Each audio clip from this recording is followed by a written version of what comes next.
C'est donc une nouvelle course qui débute pour les nouveaux bacheliers, celle de la recherche d'un logement.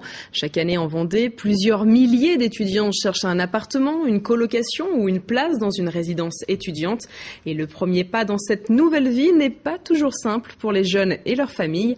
Exemple avec des futurs étudiants de l'ICES à La Roche-sur-Yon. C'est un reportage de Caroline Potier. Visite du foyer Sainte-Thérèse pour Mégane, guérandaise de 18 ans.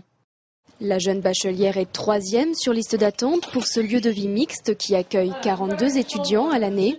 Des chambres de 20 mètres carrés entièrement meublées avec sanitaire privé pour un loyer mensuel de 350 €. La formule idéale pour cette future étudiante en droit qui recherche avant tout un encadrement.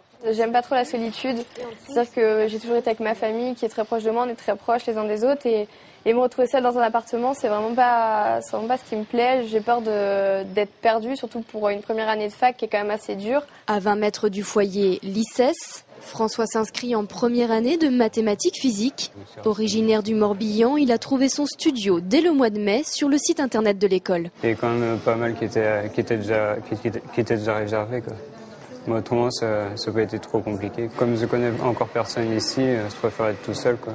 Autant de connaître du monde, quoi. Faute de temps, d'autres profitent de la journée d'inscription pour répertorier adresses et numéros de téléphone. Ces deux Sévriens sont rodés à la recherche de logements. Ils ont des critères de sélection bien précis. Nous recherchons pour notre fils plutôt une chambre chez un particulier, une chambre avec une petite cuisine indépendante.